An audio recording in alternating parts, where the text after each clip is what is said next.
Hi everyone, my name's Rachel Crooks and I'm the Associate Director of Sage Campus, which is an online course product from Sage Publishing. I'm going to be talking to you today about some of the challenges of asynchronous course creation, some of the lessons learned from our experiences at making courses and from reading the literature, and I'm excited to then be handing over to Kanisha, who will be talking to you about UDL and the application of UDL. I should say that UDL is something that my team have come to relatively recently, and it's been really useful to go through the framework and see how we're applying parts of it already and then find new ways to do so. So while I'm not going to be talking about UDL explicitly, I should note that some of the principles do come from the framework, and that Kanisha will be going into that in more detail. So it was hard to come up with 3 challenges only, but my first one is this. How can we help different learners meet their goals and keep them engaged when providing online asynchronous courses? And the 4 suggestions and findings that I have got for you are these. Now, we all want the same thing, which is autonomous learners who take responsibility for their learning and are successful. One of the ways we can do this and help achieve this is through clarity of curriculum. So what does this mean for an online course? Well, it means this. It means posting the goals and objectives of a course very clearly so that learners can decide if it's relevant, decide what's relevant and how to prioritise their time. It means being very explicit about what is in that curriculum and making it available before students have got into the course so that they really can be autonomous and make decisions. We should also be doing things like telling them how long a course might be, how difficult particular sections might be, and really identifying what, how and where so that there is clarity around what is there. And then students with different needs and different priorities or different goals can use the course in a way that suits them. Now, is there a tendency towards over-engineering with online courses? I would say yes, and that we should be really honest about this. We should look at ensuring our online courses are simple. That, simplicity is your friend really in this instance. If we over-engineer and we offer lots of choices and we offer lots of technical things that students can do and different tools and softwares within a course, we are creating barriers, and really we need to be taking barriers away if we want the widest possible audience to engage with our course. The third thing is autonomy within structure. So students are often doing online courses, or faculty are recommending them because they are structured. That is one of their greatest strengths. But within that, we should be offering autonomy. So what I mean by that is this. We want students to be able to make meaningful choices around their learning and around how they navigate material in a way that's not too complicated and does reflect their own interests. So this means things like a course that can be navigated at a user's pace. It can be a course where a user can go to a module in the order that they want to. It's that kind of level of autonomy that will create more meaningful learning and will drive engagement and ensure that we have courses that are relevant to the widest possible group. One of my favourite insights that I've had along the way is that educators should and can acknowledge negative feelings that students might have around a subject and then show why that subject or skill matters. We shouldn't be scared of this. And so what we've done is ensure our instructors do this within all of our courses. So for example, they might say, in this course about writing a research proposal, we know that this part of the process is particularly difficult. You might be putting it off. You might be finding it really daunting. Well, let me tell you why it's important that we face it.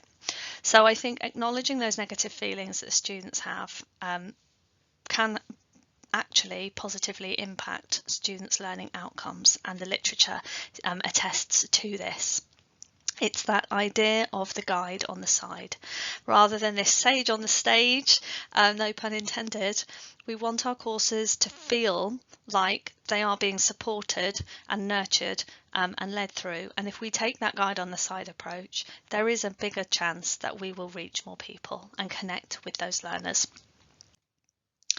Second challenge is around faculty. How can we meet faculty's different needs, their use cases and engagement expectations? So you might have faculty in different departments using the same course in different ways, for different purposes, and even within different disciplines. How can a one online course meet various needs and help you get the most value? Well, I think one thing we can do is apply, apply, apply. So what I mean by this is that the course content needs to be very applicable to real study scenarios and real world scenarios. And this means offering multiple application activities within a course. So not just one example, not just one practical assessment, but multiple. Meaning will come from the things that can be reused and applied to their own learning. This is really, really important, and we have learned this. Over the years that we've been making courses, that the more application we have, the better the students, evaluate the course and the longer they stay. Similarly, takeaways. So it's tempting to think that an online course should have everything a student needs within it, and they will come back repeatedly and be a resident learner. That's really not the behaviour we see. We see students do bits of courses and then go elsewhere, and that is fine. That is learner behaviour. So what we do to mitigate that and mean that the faculty can repurpose courses is offer lots of takeaways. So this means things like checklists. It means things like templates, things that the learner can take with them and use in their real studies. And faculty really love that too.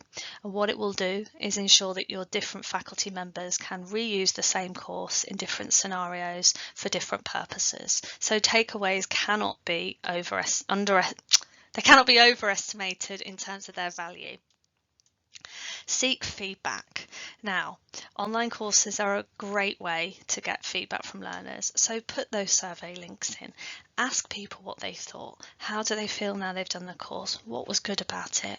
You should be iterating the implementation of your online courses. And by that I mean, if one way of implementing is not amazingly successful, try a different way, and you will get better at it through seeking feedback. So use surveys and the like to find out what your courses are doing for people and how you can do that better. Completion or engagement. Now we're all chasing completion and we're all chasing engagement, but are they the same thing? I don't think they are. What we see is fairly typical completion rates. They are not high. And this is how people behave in online courses. It's not unique to us. It's kind of how things are. So we can't fix that, we can't change that, but what we can do is look at what people say about the courses. So what we've found is that we get very high satisfaction rates and quite high engagement, but completion will be low. And we have realised that that is okay. We no longer chase after completion as the only metric that counts. So what I'd advise is talking to faculty. What matters to them? Is it completion? Or is it that all the students do modules 1 and 2? Is it that all the students come to class prepared? Is it something else? What is the thing that matters? So I would have really honest conversations about faculty and do a little bit of education work with them around completion rates, and don't expect miracles within your own completion. And if you get 100% completion, please let me know how you did it. Challenge 3 and the final one is, how can I make a quality course and offer an impactful learning experience? The golden question we all want the answer to. My suggestions and from the literature and our learnings are these. Really think about what your learners want and need. Not all course experiences are the same. If you go on LinkedIn Learning, the courses there are very video heavy, whereas if you go on Future Learn, they use a social learning model. There's lots of different ways to offer online courses. They are not the same. So really think about what learners or faculty need in your specific institution and offer courses that meet those needs. Don't worry about what other courses offer. Think about your own use case. Does the wheel need reinventing? So I think, again, we often do this. We reinvent the wheel and create brand new content for our courses because that's what we think we should do. What I've learned is actually it's okay and maybe beneficial to reuse, curate and spend time using other things that already exist. Finding things in your collection that can be repurposed. that is valuable. It is okay to do that, and it is actually means you have more time to spend on instructional design, evaluation and implementation. Bring in the experts. Creating online courses that are enjoyable and memorable it's a skill. I think it's a bit of an art, bit of a science, and it can be really expensive, and we don't all have access to lots of resources.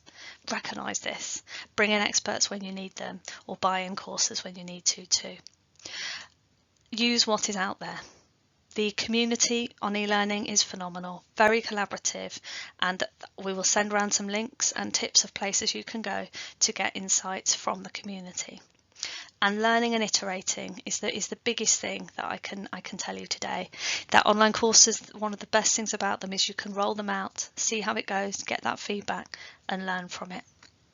Thank you very much for your time. I'm now going to hand over to Kanisha. Thank you very much. Thank you, Rachel. And hello, everyone.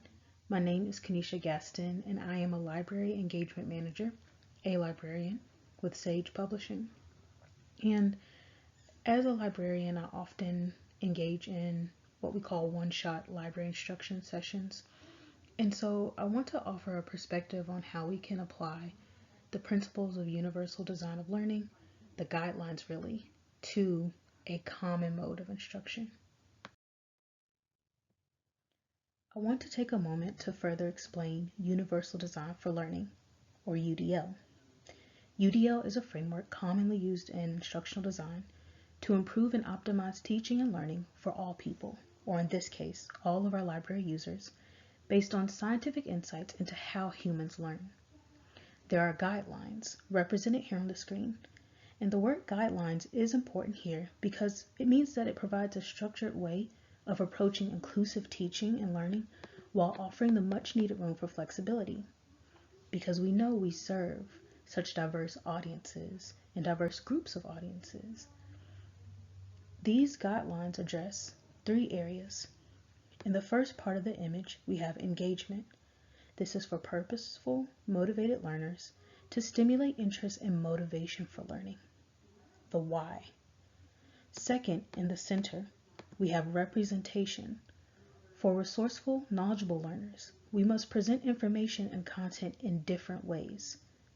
And third, in the last part of the image, we have action and expression. For strategic, goal-directed learners, we must differentiate the ways that students can express what they know. And this may seem like a lot for a one-shot instruction session, but we want to simply think about this as why are we learning? What are we learning? And how do we learn it for every learning experience that we have with our users?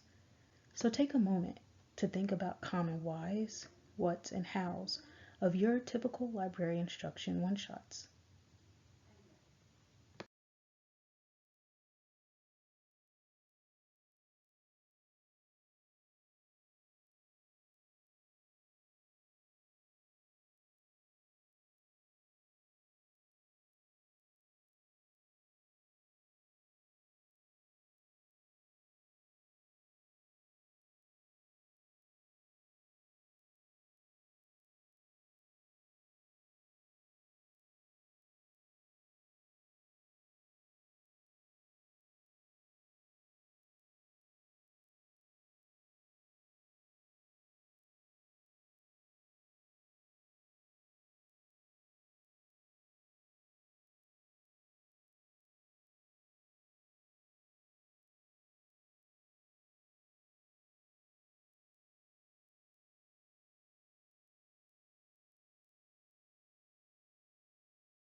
The September issue of the College and Research Library online scholarly research journal explored the one-shot.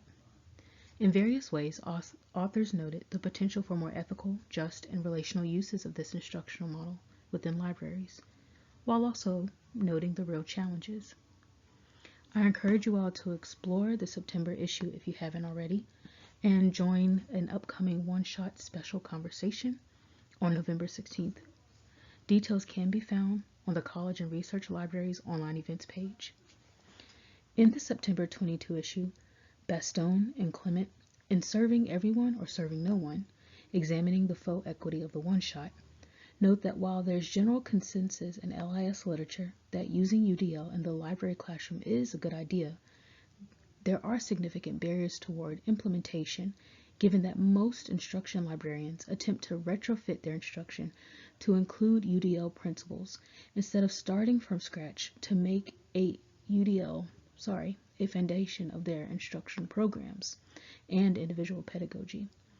UDL is one of the most successful ways to create an equitable classroom environment, and there are significant examples of effective implementation in the library classroom.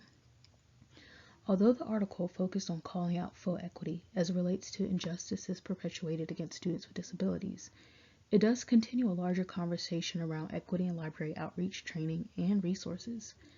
I began to question my own practices, seeking to understand how to center UDL principles in my current and future instruction sessions.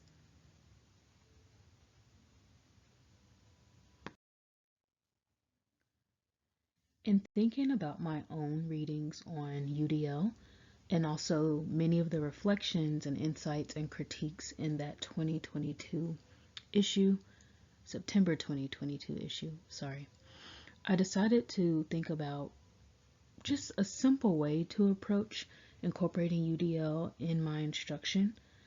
Oftentimes I felt as a library worker, as a library staff person, that there were so many ideas and so many frameworks and pedagogies to incorporate, and it felt a little overwhelming. But I do think that if we are leading with people first, leading with the learner first, which is the root of instructional design, we can create equitable, just, and relational instruction sessions, even if it isn't a one-shot.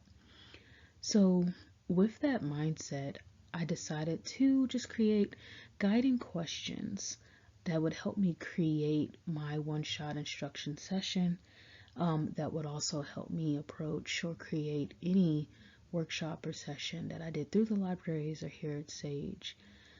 So the first question focuses on content. What is it that they, my users, my audience, need to know?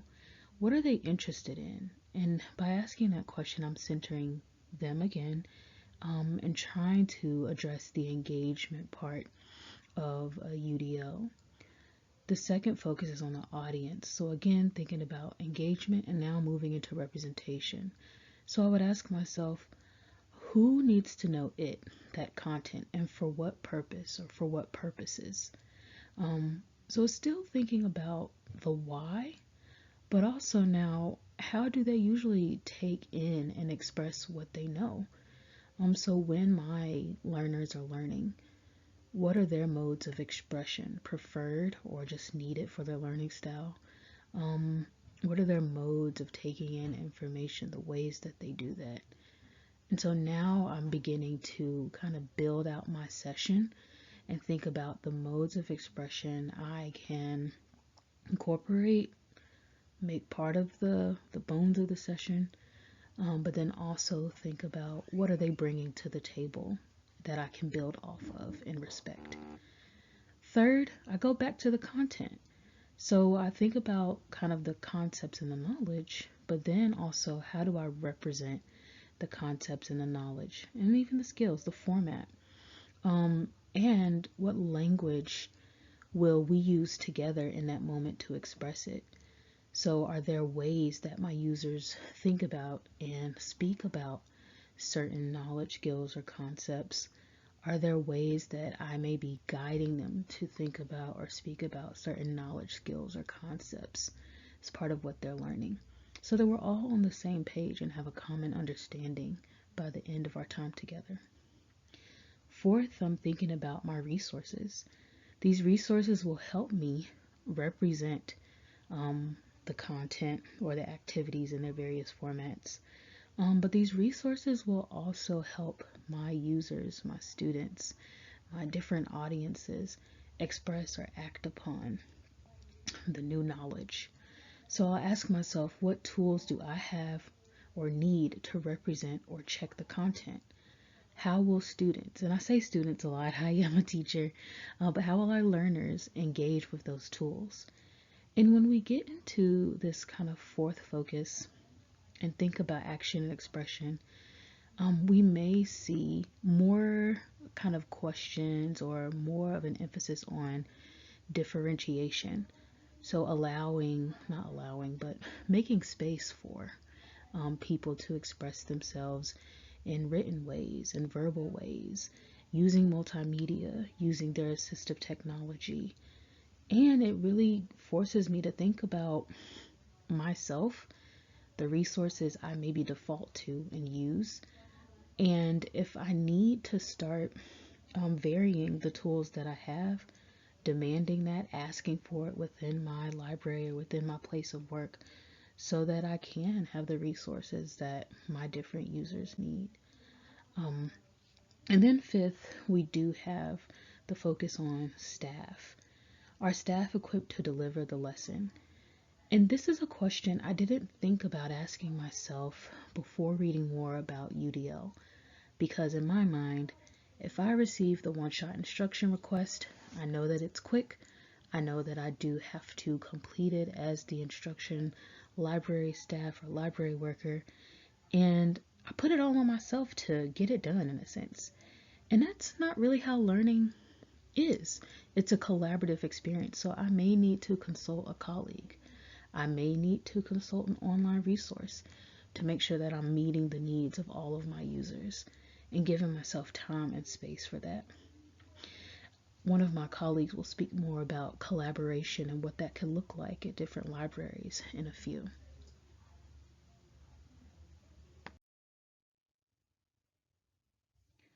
I do believe questions are a great way to start thinking about how library workers can apply principles of UDL to their work in a one shot. Sometimes it's easy to just kind of get through it and deliver the information the way we've always done it, but questions allow us to spark creativity and also to just think about who we are as instructors in the classroom and how we are really actually meeting the needs of our users. But there are some possible outcomes of incorporating UDL in library instruction, even in a one shot. One, you are, even in those 30 minutes, 1 hour, whatever time you have, creating inclusive learning communities by pushing for that common vocabulary, by pushing for activities that allow people to express themselves the way they like to express themselves. You're encouraging, right, people to show up as their full selves, and you're respecting that, and letting people know that who they are is okay, right? Second, you're nurturing independent learners. They're presented maybe with tools or asked to bring their own tools and knowledge and skills to the table, and learning how to apply that in various ways or ways that meet their needs, so that when they leave you, they're not reliant on one system or one way of knowing or doing, but rather seeing how they can incorporate that into their learning style moving forward, using the library's resources or other resources that they find. And then lastly, you're able to document this process for future work and assessment. When we are tracking resources and how they do or do not meet the needs of our users, if we're looking at different pedagogies, being very intentional about that across our instruction and within our instructional program, we then be able to recognize trends in our work and our approaches and our tools, and can ask ourselves, as a library department or unit or team of instructional libraries, does this work for the people we serve? And then make adjustments. I do thank you so much for your time and hope you enjoy the examples of library workers using instructional design, UDL and otherwise, in their work in the coming presentation. Thank you.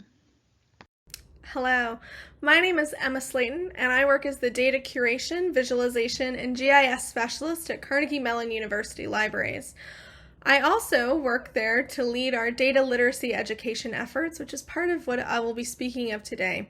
How we're approaching the needs to learn about data our students have in an ever-increasing data world. Indeed, our students are being asked to work with data in ways they may not have critically thought about before. While they may have experienced analyzing data in a class, it's not often that our students have critically addressed the foundational skills needed to find or collect data, to create complex data management plans, to think critically about how we're communicating these results to multiple audiences, both explaining our process and our results, including through visual methods, as well as identifying places where we can place our data at the end of a project to make them accessible and understandable to multiple audiences. And these skills are not just requested by our faculty for training our students to become academics. Indeed, these communication skills and being able to translate data communications to others is a high request from people who hire our students in nonprofit or governmental agencies, as well as in for-profit organizations. And this need is really demonstrated in the fact that more and more institutions are creating programs that deal with teaching these data literacy fundamentals, including a SAGE course on data literacy. At CMU, we've also taken up the mantle of creating data literacy education programming to help our students become familiar with all of the parts of the data lifecycle that aren't analysis. And we found through this process, though, that while many students are excited to learn more about these data processes, especially from an alternate academic space like a library, where we're not grading them, we're not evaluating their skills, we're simply providing them the tools that they need to work with data in a way that's appropriate and a way that's going to help them build skills for their future. That there are some challenges in trying to work with students both in one discipline where we are dealing with students with multiple different skill levels, or indeed between disciplines where we're dealing with students of different educational backgrounds, and when we're dealing with the options of limited time with students. As we are an alternate academic space, we don't have necessarily a dedicated coursework, we have to work around our student schedule. So over the next few slides, I'll briefly discuss how these challenges are constructed at CMU and how we work to overcome them. So the first challenge, as I mentioned, is meeting students where they are to help them learn data foundational skills in a way that they feel comfortable, but meeting students where they are when we have multiple students at different locations. At CMU, we have students who have expressly worked with data or data analysis prior to seeking out assistance from the libraries, but these students do not always know the best course of action for working with that data. They may lack the data management skills, knowledge of open science best practices, or how to effectively communicate their work to others. Conversely, we also work regularly with students who have never worked deeply with data before. In these cases, we have to ensure that we are approaching our content at the right level, as they may be both uncomfortable with data or unfamiliar with its basic role within a research project. As an alternate academic educator, I need to enable our students to work with data that is both familiar and data that might be unfamiliar. So working with our experts and our beginners to make sure that there's a complete understanding of the life cycle that meets their needs at the stage that they are learning. We currently are working directly with faculty to develop a way to judge the preparedness of our students to work with data, so judging their data education level on the spectrum that you can see here, where we can really then help our faculty pitch within their own courses how they're talking about data to their complex makeup of audience, and then also use that information for ourselves so we can create materials that are targeted at different level of data learners when they come to us for support.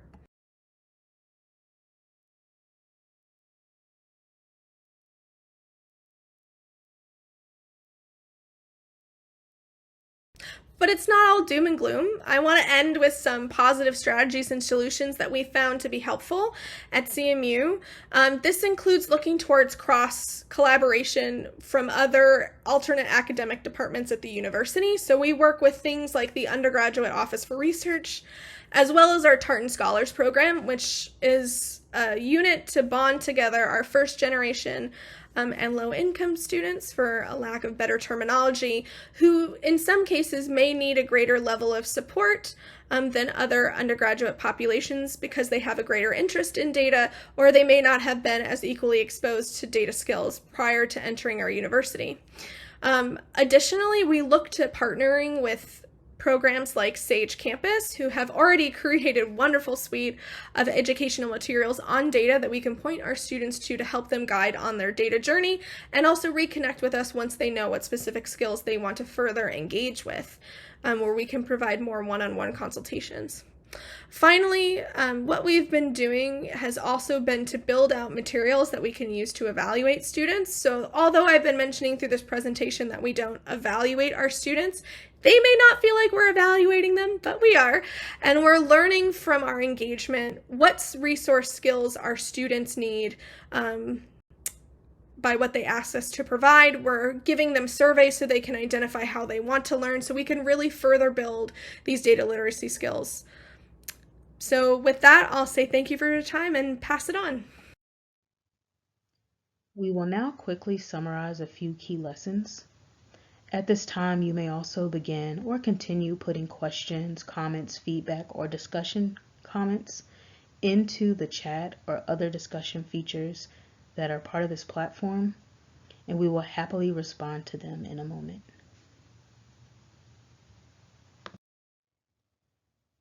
As positions focused on instructional and learning design increase on college and university campuses, libraries should look to adopt instruction design principles through interinstitutional collaborations, curated content, learner-focused content, and consistent iteration.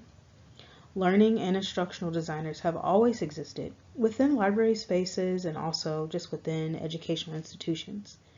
But now we have a real opportunity to leverage our expertise, the expertise of maybe faculty partners or learning design partners, and the expertise of our students to enrich our learning experiences and to make sure they are always student-focused or learner-focused.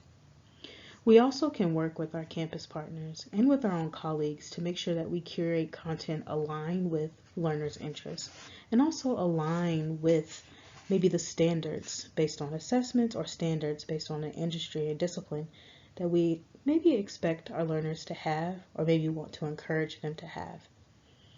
And then lastly, we want to encourage you all to innovate, iterate. That may seem daunting or like we don't have the time to do so, but as Rachel mentioned, start small. Start with what's simple. Build or change as you go. And we can start to imagine better tools, better resources, different pedagogies that really do deeply center our learners and address all of their needs.